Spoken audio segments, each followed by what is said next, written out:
तमाम जो योगा की टीम है, आपका बहुत बहुत शुक्रिया कि आपने मुझे याद रखा और आज यहाँ पर बुलाया। और यहाँ पर बहुत से जो पुराने चेहरे हैं वो भी मुझे उनके साथ बड़े सालों के बाद मेरी मुलाकात हुई है। तो बहुत से लोग हैं और मुझसे पूछ रहे थे उसकी तरीके कर रहे तो मैंने कहा हाँ, वैसे ये मुश्किल काम है। अगर मुझे स्टेज पर बुला लिया और मुझे बताना पड़ गया कि मैं क्या कर रहा हूँ तो एक नई कहानी शुरू हो जाएगी। बहरहाल ये एक बड़े ही मेरे लिए फख्र की बात है कि आज अजोका के 40 साल पूरे हुए हैं और 40 साल का मतलब यह है कि अब ये मैच्योरिटी की उम्र में पहुँच गए। और जब इनका सफर शुरू हुआ था उस वक्त मैं स्टूडेंट था गवर्नमेंट कॉलेज यूनिवर्सिटी में। और उस जमाने में एक इन्होंने थिएटर किया था बादल सरकार जुलूस। तो उसकी कोई रिहर्सल वगैरह हमारे कॉलेज में हो रही थी, क्योंकि रिहर्सल के लिए कोई जगह नहीं मिलती थी। तो कभी कहीं रिहर्सल करते थे, कभी कहीं रिहर्सल करते थे। तो हम उस वक्त पॉलिटिकल एक्टिविस्ट थे, डिक्टेटरशिप का दौर था। तो एक दिन मुझे मेरे साथी थे आरवी, उन्होंने कहा यार कल लीगल चौक में नेल्सन मंडेला की रहाई के लिए प्रोटेस्ट करते हुए नजर आ रहा है।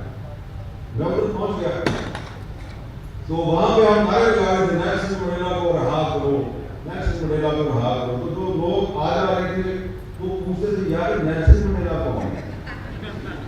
तो अब जो हम नारे लगा रहे थे हम में से अक्सर जो है उनके पास इसका जवाब नहीं था। हम परेशान हो जाते थे यार इनको नेल्सन मंडेला का नहीं पता।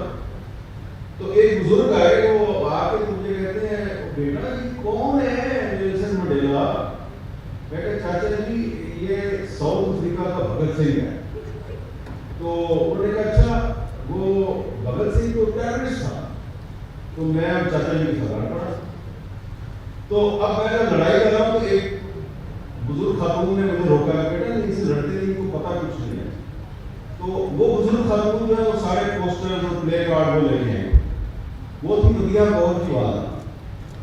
और उन्होंने नदिया को बताया कि ये लड़का जो है ना ये पॉलिटिकली बड़ा इसको अवेयर है, इसको पता है। इसने कहा है कि नेल्सन मंडेला साउथ अफ्रीका का भगत सिंह है। तो तुम वो जो जुलूस कर रहे हो ना तो उसमें इसको कोई किरदार दे। तो मुझे भैया जो है उन्होंने रिहर्सल को बुला लिया। मैंने कहा कि ये किस चीज़ की रिहर्सल है। उन्होंने कहा बस ये एक पॉलिटिकल हमारा थिएटर है, तो आप इसमें आए तो आपको बड़ा अच्छा लगेगा, तो जरूर काम करेगा। मैं चला गया, मैंने काम शुरू किया, रिहर्सल शुरू कर दी।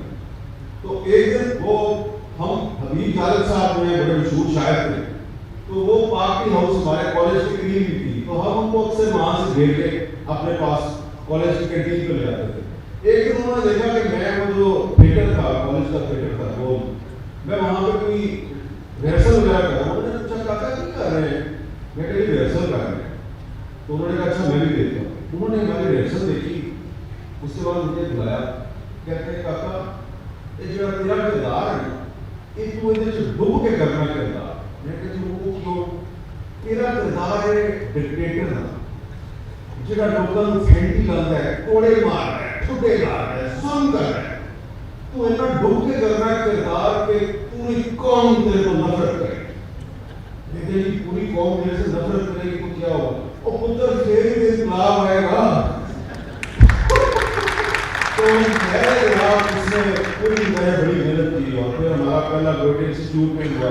वहाँ पे शायद साहब को आया करते थे और नदिया बहुत सारे हमने बड़ी मेहनत की। फिर हम हमारी जब शोहरत फैली तो हम शहजादपुर गए। सिंध में एक शहर है शहजादपुर।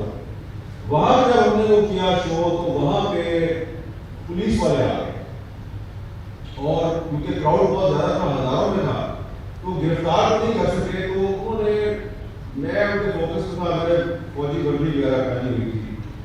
तो जब हम वो करके पीछे गए तो ये जो सुहेल अकबर बनाया साहब है, ये सुहेल बनाया साहब नहीं, सुहेल अकबर बनाया साहब है। तो मैंने कहा सुहेल साहब, मैं कहा साहब फंस गया। उन्होंने कहा क्यों है। मैं कहा वो इंटेलिजेंस वाले आगे पूछ रहे हैं कि किसी कौन की ना है, क्यों का की ना है। तो उसने पूछा ये किसने तुम्हें इधर भेजा है ये काम करने के लिए। मैं कहा बादल मैं कहा, अब मैंने कहा मैंने उसको जानबूझ के गलत नाम बताया कि ये रिपोर्ट में गलत नाम लिखेगा। खैर हमने उसको सारी गलत इंफॉर्मेशन दे दी। उसने कहा बादल जो ही है मुझे पता नहीं इसमें साथ ही बोल रहे, लेकिन है उसे इंडियन एजेंट, है उसे इंडियन एजेंट। अब जब मैंने इनसे कहा कि भाईजान ये तो जो है ना काम खराब है, हमारा ड्रामा हो गया, इधर से भागो निकलो।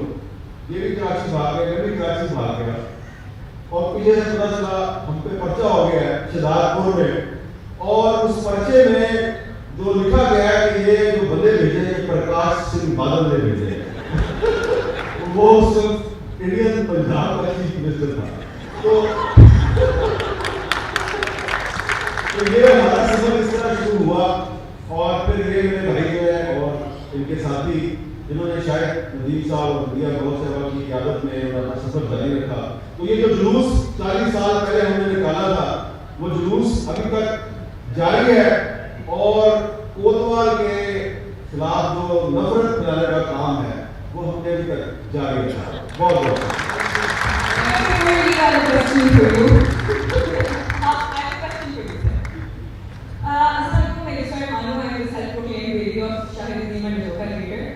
And आज हम जानेंगे in the capacity of asking some questions from these students. Sir एक जो सवाल है सिर्फ जोका के प्लेटफॉर्म की तरफ से है. This is a question from me personally. We try to want to make a difference and are related to performing arts as well.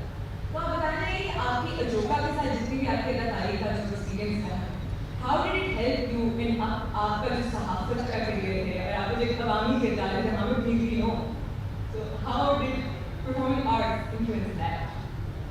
देखिए मैंने तो जो रोका में जो किरदार किया था मैंने आपको सच सच बता दिया कि मैंने अदाकारी नहीं की थी। मैंने उसको एक हकीकत का रूप भरने के लिए हबीब गालिब साहब को हुक्म दिया, और मैंने उसको इतना डूब के किया कि खूब नफरत फैलाई कोतवाल के खिलाफ। तो ये जो पॉलिटिकल स्ट्रीट थिएटर है इसका बड़ा ही अहम किरदार है। पाकिस्तान में जोका और कुछ और लोग उन्होंने ये काम किया है। ये जो परफॉर्मिंग आर्ट्स है इसका हमारी सोसाइटी में जो किरदार होना चाहिए वो कोशिश तो हमने बहुत की, आप लोगों ने बहुत की है, लेकिन ज़िराई उस तरह नहीं होती। लेकिन ये आज मैंने यहाँ इतनी बड़ी जो गैलरी देखी है तो मुझे लगता है कि जोका जो है वो आज 40 साल का हो गया है, जब 42 साल का या 45 साल का होगा तो फिर आपको शायद पुरानी स्टेडियम में ये तकलीफ करनी पड़ेगी। और मुझे उम्मीद है